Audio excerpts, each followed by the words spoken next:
the verse that really amazed me was Isaiah 9:6.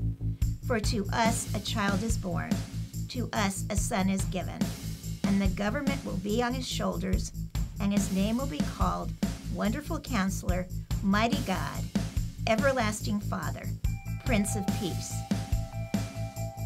It was possible to believe that the Messiah would be God. And you could get there from a verse in Isaiah. I grew up in a Jewish family. I was sort of between being afraid of God and yearning to know God. I remember being about 4 years old, not wanting to turn 5 because I was a year closer to death. My mom believed in God, but it was something of a vague belief. My father was between an atheist and an agnostic. And at some point, I came to a belief that being born into a particular system of belief wasn't reason enough to stay there.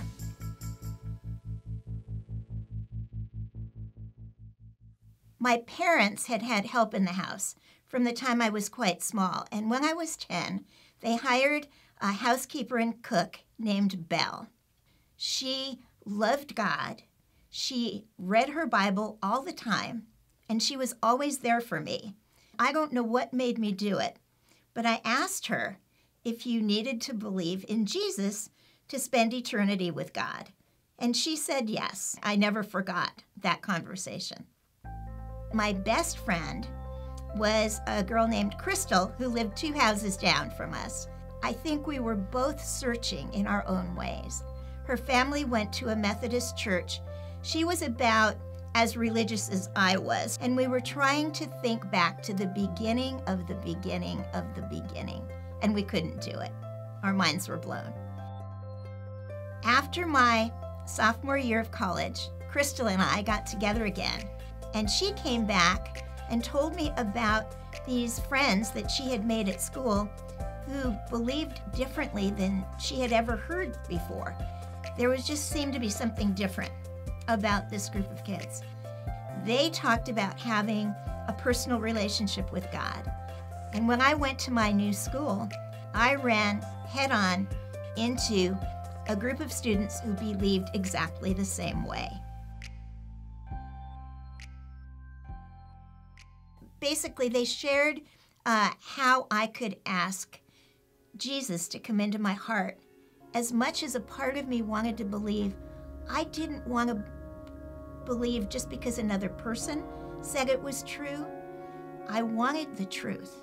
I wanted to know if God was real, and if he was real, who he really was. And my friend said, well, why don't you just ask God to show you if it's true? And that sounded very honest to me.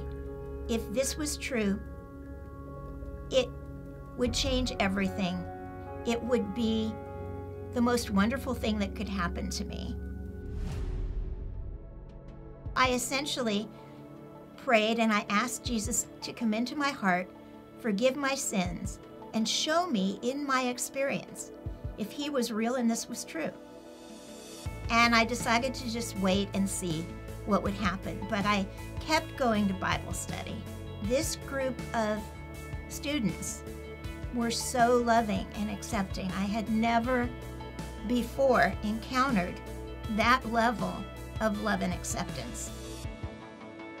Tom was the student leader of our Bible study on campus, and he shared his love for people and his desire that people come to know the God who loved them so much.